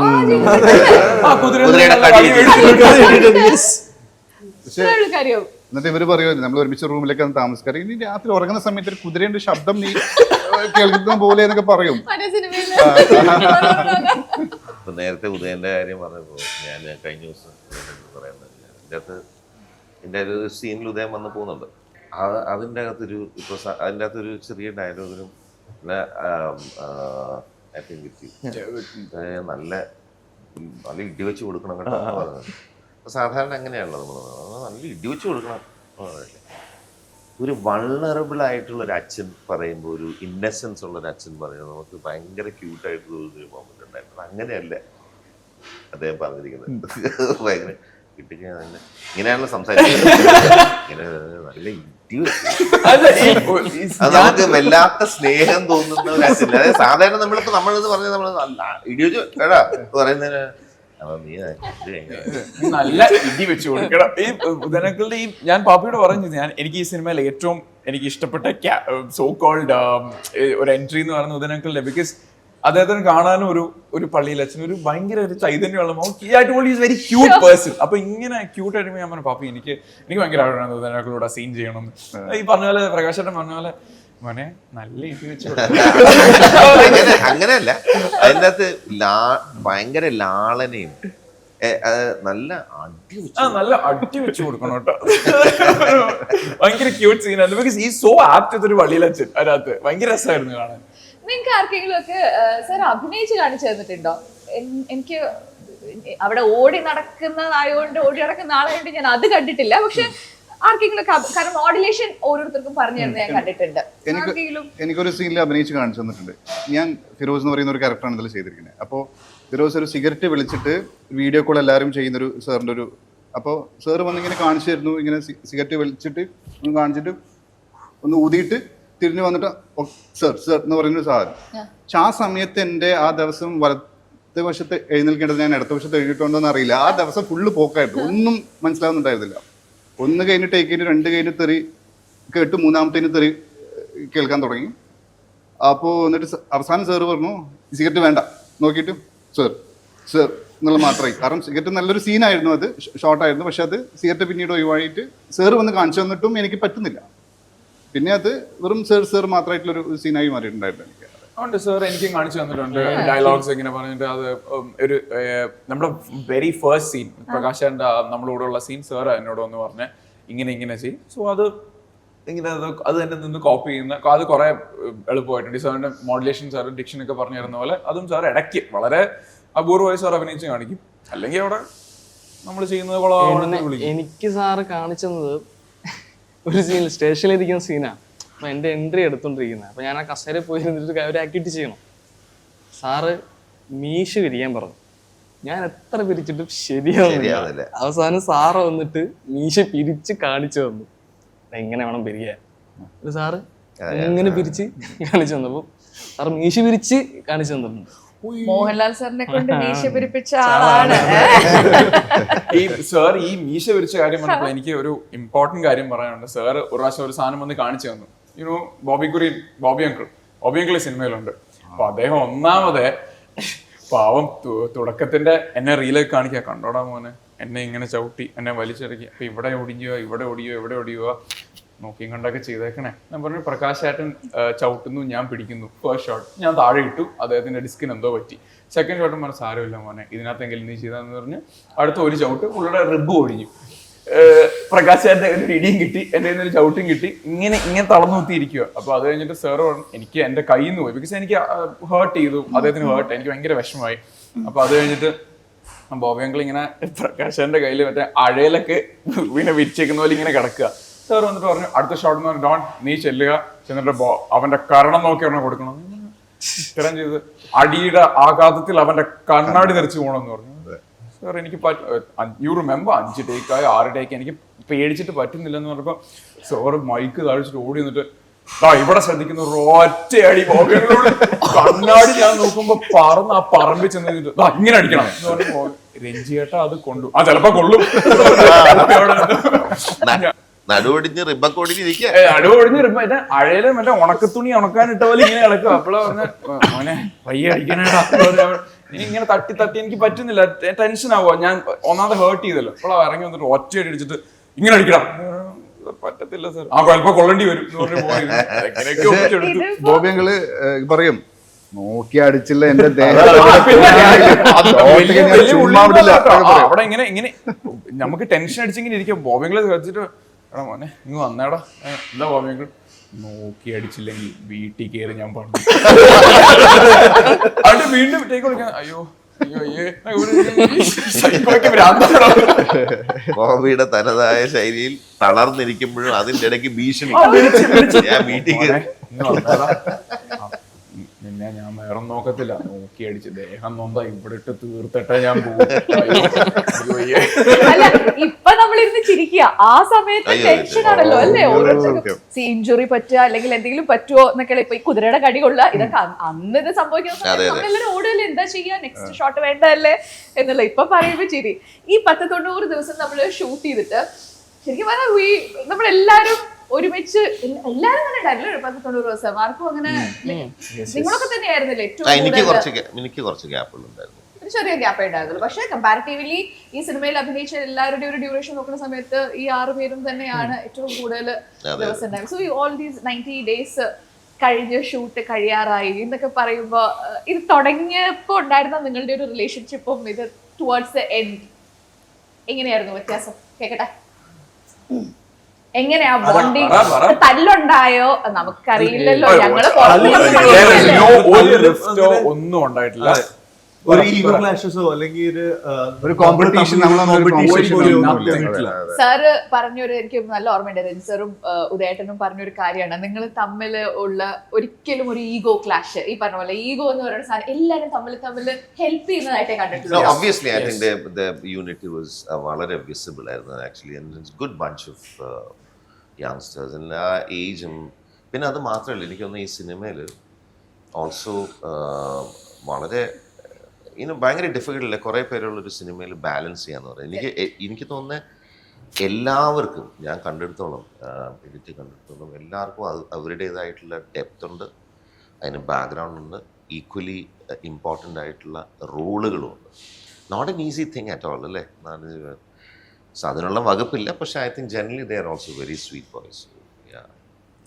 അതായിരുന്നു പറഞ്ഞിട്ടുണ്ടായിരുന്നത്. അതായത് നിങ്ങൾ തമ്മിൽ കോംപ്ലിമെന്റ് ചെയ്യുന്ന ഒരാൾക്ക് പറ്റിയില്ല എന്നാണെങ്കിൽ, അതായത് ഒരാളുടെ ഈ ചില സിനിമകളിൽ നമ്മൾ കാണാറുള്ളതാണ്, ഇപ്പം കാസ്റ്റിംഗ് ചെയ്യുന്നത് കൊണ്ടും അല്ലെങ്കിൽ ഡയറക്ഷൻ സൈഡിൽ നിൽക്കുന്നതുകൊണ്ടൊക്കെ ഈ എനിക്ക് സ്ക്രീൻ സ്പേസ് കുറഞ്ഞോ അവന് കൂടിയോ ഞങ്ങളൊക്കെ ഒരുമിച്ച് ഞങ്ങൾ ചിന്തിച്ചിട്ടുമില്ല. അങ്ങനെ ഒരു റിഫ്റ്റ് ഉണ്ടായിട്ടില്ല. എല്ലാം തുടക്കം ഒരു ചെറിയ കാമറാഡറിയിൽ തുടങ്ങി. when we ended, I think we are one of the closest friends. I got a lot of close friends from here. I'm sure they reciprocate the same feeling too. Audition വന്ന അന്ന് മുതൽ നമ്മളെല്ലാവരും ജെല്ലായതാണ്. അപ്പോൾ ഓഡീഷൻ അന്ന് മുതൽ അതിന് ശേഷം ഓരോരോ ഒത്തുകൂടാറുണ്ട്, എല്ലാവരും പുറത്ത് പോവാറുണ്ട്, ഒബ്സർവേഷൻസ് ചെയ്യാൻ പോവാറുണ്ട് അന്ന് മുതൽ. അപ്പോൾ ആസ് ആക്ടേഴ്സ് നമ്മളെല്ലാവരും ഈ ഒരു ഓപ്പർച്യൂണിറ്റി ഒരുപാട് ആഗ്രഹിച്ച ആൾക്കാർ. ഒരുമിച്ച് തെറിയും വഴക്കും കേൾക്കുമ്പോൾ കുറെ ഇടിയും കൊള്ളുമ്പോൾ അതങ്ങനെ ആയി പോകുന്നു. അതിനകത്ത് പിന്നെ ഈഗോ ഇല്ല, വേറെ ആരും ഇല്ലല്ലോ അവിടെ. വേറെ ഒന്നും പറയാടാ, നിനക്ക് എത്ര കിട്ടിയോ, എനിക്ക് 4, അങ്ങനെയൊക്കെ പറഞ്ഞു. നിനക്ക് നിന്നെ നീ ഇടിയട്ടോ, ഞാനൊന്ന് പൊട്ടൻ, അങ്ങനെയൊക്കെ പറഞ്ഞു. പിന്നെ മറ്റൊരാൾക്ക് ഇടിയിട്ട് ചീത്ത വിളി കേൾക്കുന്ന സമയത്ത് നമ്മൾ കളിയാക്കി ചിരിക്കാൻ തുടങ്ങും. അപ്പൊ അതൊക്കെ ഓപ്പോസിറ്റിലുള്ള ആൾക്കാർ ഒരിക്കലും അതൊരു ആവുന്ന ഒരു രീതിയിലായിരുന്നില്ല. നമ്മൾ സ്കൂളിൽ ഫ്രണ്ട്സ്, അല്ലെങ്കിൽ വീട്ടിലൊരാള്, അല്ലെങ്കിൽ ജ്യേഷ്ഠൻ അനിയൻ, ആ ഒരു എന്താ ഒരു ബ്രദർഹുഡ്, ഒരു ഫ്രണ്ട്ഷിപ്പ് അവിടെ ഉണ്ടായിരുന്നു. ഞങ്ങക്ക് ഇദ്ദേഹം മറ്റേ കോച്ചിങ് ഒക്കെ ഉണ്ടായിരുന്നു. അതായത് എന്തെങ്കിലുമൊക്കെ ഉണ്ടെങ്കിൽ ചെറിയ പുള്ളി നന്നായിട്ടാണ് സംസാരിക്കും. ഈ പറഞ്ഞ പോലെ ഷനൂദാണ് നന്നായിട്ട്, എടാ നിങ്ങൾ അങ്ങനെ ട്രൈ നോക്കുന്നൊക്കെ പറഞ്ഞ് ഞങ്ങൾ പറഞ്ഞു ഒരു ദിവസം ഷനൂദിനങ്ങ് തോന്നി ഞാൻ കൊള്ളാം തോന്നിയിട്ട് പടത്തിന്റെ അവസാന ഘട്ടങ്ങളിലേക്ക് എത്തിയപ്പം ഷനൂദിന് ഒരു ദിവസം തോന്നി. കാരണം അന്നുള്ള രീതികളൊന്നും അല്ല കേട്ടോ. പുള്ളി അന്ന് വരെ ഇങ്ങനെ മറ്റേ എടാ നീ ഇങ്ങനെ ട്രൈ നോക്കി, ഒരു ദിവസം കസേര ഇട്ടിരിക്കും, ഇങ്ങനെ ഇരിക്കുക, ഇങ്ങനെ വന്നിട്ട് നിങ്ങളെല്ലാവരും ബാ എന്ന് പറഞ്ഞപ്പോൾ വന്നിട്ട് നിങ്ങളുള്ള നടനെ, ഇന്നത്തെ VKP സാറായിട്ടുള്ള സീനായിരുന്നു, നിങ്ങളുള്ള നടനെ ഈ സമയത്ത് നീയൊക്കെ വളരെ നാച്ചുറൽ ആയിട്ടുള്ള കാര്യങ്ങൾ നിങ്ങളൊക്കെ എപ്പോഴും ഇടുന്ന സാധനങ്ങളാടാ തിരിച്ചും മറിച്ച് വിടുന്നത്. വെറൈറ്റി ട്രൈ ചെയ്യും. നിന്റെ ഡയലോഗ് എന്താ? എന്റെ ഡയലോഗ് അടിച്ച് കാരണം ഞാൻ വിളിക്കും. നീ ഒന്ന് പറഞ്ഞേ. അടിച്ച് കാരണം ഞാൻ വിളിക്കും. ഏതൊരു നടൻ ചെയ്യുന്ന സില്ലി. എടാ അടിച്ച് കാരണം വിളിക്കും, വേറെ നിന്റേതായ ശൈലിയിൽ കൊണ്ടുവരൂ, ഞാൻ ഇപ്പൊ ചെയ്യുന്നത് കണ്ടിട്ടില്ലേ എന്നൊക്കെ പറഞ്ഞ് പുള്ളി ഇങ്ങനെ ഇരിക്കുക. എന്നിട്ട് സ്റ്റേക്ക് വിളിച്ച് ഓരോരുത്തർക്കും വിളിച്ചിട്ട് നിന്റെ ഡയലോഗ് എന്താ, അളിയതിന് എന്താ ചെയ്യണ്ടേ, നീയൊക്കെ സീസൺ പോലും ആയില്ല എന്നൊക്കെ ചോദിച്ചിട്ട് കൊണ്ടുപോയി VKP സാറിന്റെ എടുത്തുകൊണ്ട് ഇദ്ദേഹത്തിനൊരു വലിയ ഡയലോഗുണ്ട്. സാറ് പുതിയ പൊറോട്ടയ്ക്ക് കുഴയ്ക്കുന്ന പുതിയ മാവ് കണ്ടുപിടിച്ചെന്ന് അറിഞ്ഞല്ലോ, അപ്പൊ അത് ഞങ്ങളോട് നിന്ന് പ്രാക്ടീസ് ചെയ്യുന്നുണ്ട്. സാറ് പുതിയ പൊറോട്ടയ്ക്ക് കുഴഞ്ഞ മാവ് കണ്ടല്ലോ എന്നൊക്കെ പറഞ്ഞ് പുള്ളി അവിടെ പ്രാക്ടീസ് ചെയ്യുന്നു. കൊള്ളാം. പിന്നെ ഷനൂദിന്റെ മോട്ടിവേഷനിൽ അപ്പൊ ഫസ്റ്റ് ഡയലോഗ് ഷനൂദിന്, പിന്നെ ഞാനും നിജാദും ഇവനും ഇങ്ങനെ നിൽക്കുവാണ്. പൊളിക്ക അവനെ. ഇവന്റെ ഡയലോഗ് എക്സൈസിനെ അറിയിക്കണ്ടേ സർ. അപ്പൊ അത് പറഞ്ഞ എക്സൈസിനെ അറിയിക്കണ്ടേ സർ എന്നൊക്കെ ഇട്ട് കൊടുക്കുക പറയാൻ. അപ്പൊ അത് കഴിഞ്ഞ് ഷനൂദിന്റെ സ്റ്റാർട്ട് ആക്ഷൻ. സർ പൊറോട്ടയ്ക്ക് കുഴയ്ക്കാൻ ഇപ്പൊ ഞാൻ അടിച്ച് പൊറോട്ടയ്ക്ക് നമ്മുടെ ഡയലോഗ് ഞങ്ങളുടെ ഇയാളാണ് ഇത്ര. അത് കഴിഞ്ഞപ്പം ഞാൻ നിജാദും ഞങ്ങൾ എപ്പോഴും ഇങ്ങനെ കളിയാക്കി ചിരിക്കാറാണ്. ചിരിച്ചു കഴിഞ്ഞപ്പം ഇവന്റെ കയ്യിൽ പോയി എക്സസൈസിനുള്ള സാർ എക്സസൈസ് ചെയ്യാൻ ഓഫീസിൽ അപ്പൊ അടുത്തത് നിജാദിന്റെ എന്റെ ഡയലോഗ് അവിടെ ഈ തെറ്റിപ്പോയിട്ട് ഞാൻ തിരിച്ചു വിളിച്ച് ഇരുത്തി. ഇയാൾ അതിനു മുമ്പ് എന്നെ ഇങ്ങനെ കോച്ച് ചെയ്തില്ല. ഞാൻ പറഞ്ഞു പോട്ടേക്ക സാരമില്ല ഓക്കെ അങ്ങനെയൊക്കെ സംഭവിക്കും, എനിക്ക് എന്തോ പറ്റിപ്പോയി, സാരമില്ല ഇനി ഇങ്ങനെ തള്ളാൻ നേരം സൂക്ഷിച്ചൊക്കെ നോക്കിയാൽ മതി, ഞങ്ങൾ വലിയ സീസൺ ഒന്നും അല്ലല്ലോ എന്നൊക്കെ പറഞ്ഞിട്ടുണ്ടായിരുന്നു. വേറെ കോമഡി ഉണ്ട് വീണ്ടും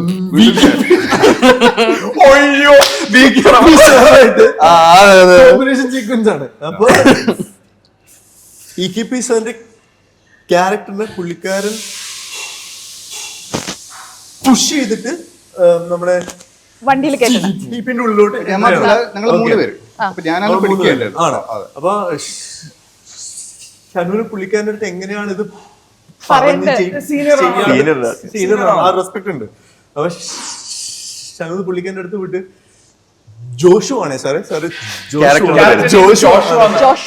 ജോഷുവായിട്ട് കണ്ടോട്ടെ ജോഷുവായിട്ട് കണ്ടോട്ടെ എന്ന് പറഞ്ഞിട്ട്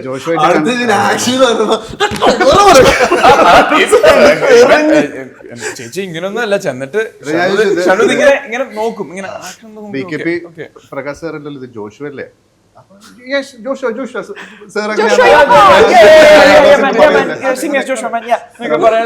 സാറേ ഞാൻ ജോഷുവായിട്ട് കണ്ടോട്ടെ കുഴപ്പമൊന്നുമില്ലല്ലോ എന്ന് പറയുന്നത്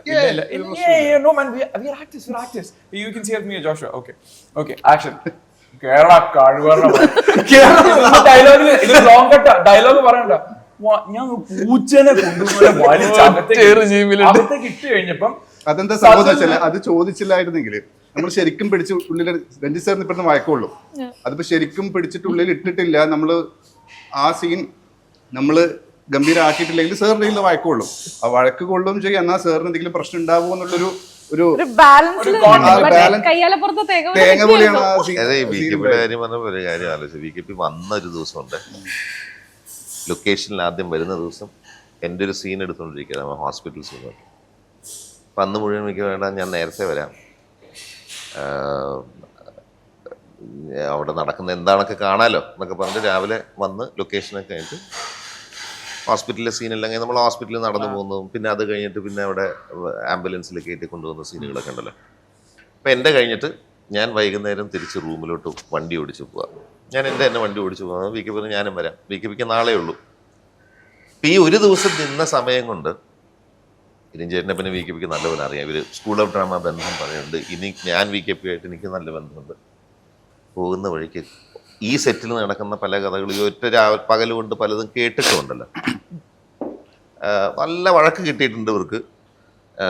പിന്നെ എൻ്റെ ഞാൻ പറയുന്ന ചില സീനൊക്കെ പുള്ളി എടുത്ത് നോക്കി, അതെടുത്ത് നോക്കി കഴിഞ്ഞപ്പോൾ അതിൻ്റെ അകത്തൊക്കെ വലിയ വലിയ പാരഗ്രാഫ് സംഭവം ഇതൊക്കെ കണ്ടിട്ടുണ്ട്. അപ്പം ഈ രാവിലെ വന്ന BKP അല്ല വൈകുന്നേരം എൻ്റെ കൂടെ വണ്ടി ഇരിക്കുന്നത്. തമാശകൾ പറയാൻ വേണ്ടി എഫേർട്ട് ഇട്ട് എന്തൊക്കെയോ തമാശകൾ പറയാം. എനിക്ക് പ്രശ്നം വല്ലതും ഉണ്ടോ? എനിക്കെന്താ പ്രശ്നമൊന്നുമില്ല. എന്നിട്ട് എന്തൊക്കെയോ എഫേർട്ട് ഇട്ട് പറയാ, പൊട്ടിച്ചിരിക്കുക ആവശ്യമില്ലാതെ. അങ്ങനെ ഞാൻ പറഞ്ഞത് ഇത് എനിക്കറിയാം BKPയുടെ പ്രകൃതവും രൂപവും. അത് പോകുന്ന വഴിക്ക് പോയിട്ട് എന്ത് തന്നെയാണെങ്കിലും അങ്ങനെ തന്നെ ആശ്വസിക്കണമെങ്കിൽ ഞാൻ വണ്ടി ഓടിക്കാൻ വേണ്ടാതെ വണ്ടി ഓടിക്കുന്നത് കുറച്ച് കഴിയുമ്പോഴത്തേക്ക് ഇങ്ങനെ പറഞ്ഞതൊക്കെ കഴിഞ്ഞ ഒരു സൈലൻസ് ഉണ്ടായിരുന്നു. ഒരു 1-2 മിനിറ്റോളം ഒന്നും പറയുന്നില്ല. വെളിയിലോട്ട് നോക്കിയാൽ വണ്ടി പോയിക്കൊണ്ട് ഞാൻ ഓടിക്കുന്നു, വെളിയിലോട്ട് നോക്കിയിരിക്കുക. എന്നോടാണോ സ്വയമാണോ എന്നറിയില്ല. അവൻ എന്നെ വഴക്കൊന്നും പറയാ, എന്നെ വഴക്ക് പറയണ്ട. അവൻ ഞങ്ങൾ സ്കൂൾ ഓഫ് ഡ്രാമയിൽ ഒരുമിച്ചല്ലേ, അവൻ എന്നെ വഴക്ക് പറയാം. ഞാൻ ചോദിച്ചില്ല, ഇല്ലില്ല പറയല, അവൻ പറയാ. പിന്നെയും സൈലൻസ്, പിന്നെയും കുറെ സൈലൻസ്. അങ്ങനെ വലിയ ഡയലോഗൊന്നും എനിക്ക് ഇല്ല, അങ്ങനെ വലിയ ഡയലോഗൊന്നും തരൂല്ല. എല്ലാവരും തരൂടെ, എനിക്ക് 2 ലൈനൊക്കെ അല്ലേ ഉള്ളൂ. ഈ അന്നത്തെ ഫുൾ ടെൻഷൻ പുള്ളി ആത്മകഥമായിട്ടാണ് പറയുന്നത്. പക്ഷെ വളരെ ലൗഡ്. BKP ആയിട്ട് പണ്ട് ഞങ്ങൾ വണ്ടി ഓടിച്ച് പോകുന്ന സമയത്തൊക്കെ പെട്ടെന്ന് ഷോർട്ട് ആൻഡ് ബേൺ ആവുന്ന മനുഷ്യനാണ്. അപ്പോൾ ഈ ബോംബെയിലൊക്കെ IF അവിടെയൊക്കെ വരുമ്പോൾ ഞാൻ ബൈക്ക് എനിക്ക് വണ്ടി ഓടിക്കാൻ ആഗ്രഹമുള്ള നമുക്ക് ഓടിച്ച് പോയാൽ പ്ലെയിനിലേക്ക് കയറുമ്പോൾ ഐ ഡ്രൈവ് ഓടിച്ച് പോകുന്ന സമയത്തൊക്കെ ചില സമയത്ത് ടയർഡാവും. BKP ഓടിക്കുന്ന സമയത്ത് ആരെങ്കിലും ക്രോസ് ചെയ്യുക എന്തെങ്കിലും ചെയ്തു കഴിഞ്ഞാൽ പെട്ടെന്ന് ദേഷ്യം വരും. വായിന്ന് വരുന്ന എന്താണെന്ന് അറിയില്ല. പക്ഷെ ആ സമയത്ത് ക്വിക്കായിട്ട് പുള്ളിയുടെ റിഫ്ലെക്സ് ചെയ്യുന്ന എന്താ പറയുക, ഈ ദേഷ്യം ഒരു സംഭവം ഒന്ന് ഒരുത്തൻ ക്രോസ് ചെയ്ത് നമ്മൾ തെറി പറയുന്ന സമയത്ത് നമുക്ക് പിന്നെ അവിടെ വളരെ ഫ്രാക്ഷൻ ഓഫ് എ സെക്കൻഡിനുള്ളിൽ പുള്ളി ഗ്ലാസ് എടുത്തു തരുവല്ല. ഞാൻ ഗ്ലാസ് അല്ലെങ്കിൽ അവൻ കേൾക്കൂല്ലേടാ, പൂരെ തെറി. അവനെങ്ങാനും തിരിച്ചു വന്നാലോ, നീ മാത്രം കേട്ടാ പോരെ, അവൻ കേൾക്കണ്ടല്ല. എന്റെ ഫ്രസ്ട്രേഷനും കഴിഞ്ഞു. ഒരു കോ ആർട്ടിസ്റ്റ് എന്നുള്ള രീതിയിൽ ഭയങ്കര സപ്പോർട്ടീവ് ആയിരുന്നു. എനിക്ക് എത്രയോ വർഷത്തെ പരിചയമുള്ള, ഞാൻ അവിടെ അസിസ്റ്റ് ചെയ്തിട്ടുണ്ട്, ഞാൻ അവിടെ അദ്ദേഹത്തിൻ്റെ ഫേമിൽ ഡയറക്റ്റ് ചെയ്തിട്ടുണ്ട്. ഇത്രയും എത്ര പേരാണ് നിന്ന് അവിടുന്ന് ഫിലിം മേക്കേഴ്സായിട്ട് മാറിപ്പോയവരും. ശരിക്കും ഇൻഫാക്ട് ഈ supports a lot of people. ഭയങ്കര നല്ലൊരു ഇൻട്രസ്റ്റിംഗ് ക്യാരക്ടർ. ഈ സെറ്റിലും എനിക്ക് തോന്നിയതാണ് എല്ലാവരും തമ്മിൽ ഓരോ സീൻ നമ്മൾ കമ്പോസ് ചെയ്യുന്ന സമയത്തും എല്ലാ ആക്ടേഴ്സും അതിലുള്ള എത്ര ആക്ടേഴ്സ് ഉണ്ടോ എത്ര കൂടുതലുണ്ട് എല്ലാവരും തമ്മിൽ സപ്പോർട്ട് ചെയ്ത് എല്ലാവർക്കും പേഷ്യൻസ് ഉണ്ടായിരുന്നു. അതാണ് പ്രകാശ് ചേട്ടനൊക്കെ എന്തൊരു പേഷ്യൻസ് ആണെന്ന് ഞാൻ അഭിരാമി എല്ലാവർക്കും എന്തൊരു പേഷ്യൻസ് ആണ് അപ്പോഴാണ് കാണുന്നത്. സോ എന്തായാലും നല്ലൊരു സിനിമ നമ്മൾ 90 ദിവസം ഷൂട്ട് ചെയ്ത് അത് ഇറങ്ങാൻ പോവാം. നിങ്ങൾക്കൊക്കെ നല്ല നല്ല വേഷങ്ങൾ കിട്ടട്ടെ കേട്ടോ. കാരണം നിങ്ങളൊക്കെ നന്നായിട്ട് വരുമ്പോഴാണല്ലോ ഒരു കാസ്റ്റിംഗ് ഡയറക്ടർ അല്ലെങ്കിൽ അസോസിയേറ്റ് ഉള്ള നിലയ്ക്ക് എനിക്ക് സന്തോഷമാവുള്ളൂ. സോ എല്ലാവർക്കും all the very best. Prakash ചേട്ടാ ഓൾ ദ വെരി ബെസ്റ്റ്. ഇനി നല്ല നല്ല ക്യാരക്ടേഴ്സ് ഒക്കെ കിട്ടട്ടെ. അതെ എല്ലാവർക്കും അതെ എല്ലാവർക്കും നമ്മൾ ചെയ്യുന്ന എല്ലാ എന്തൊക്കെയാണോ നമ്മൾ ജീവിതത്തിൽ ചെയ്യുന്ന എല്ലാം നല്ല ഒരു സ്റ്റെപ്പ് ബൈ സ്റ്റെപ്പ് ഉയർന്നു വരട്ടെ. Supreme power. All the best. Good luck. Thank you. So thank you so much. Thank you. Thank you.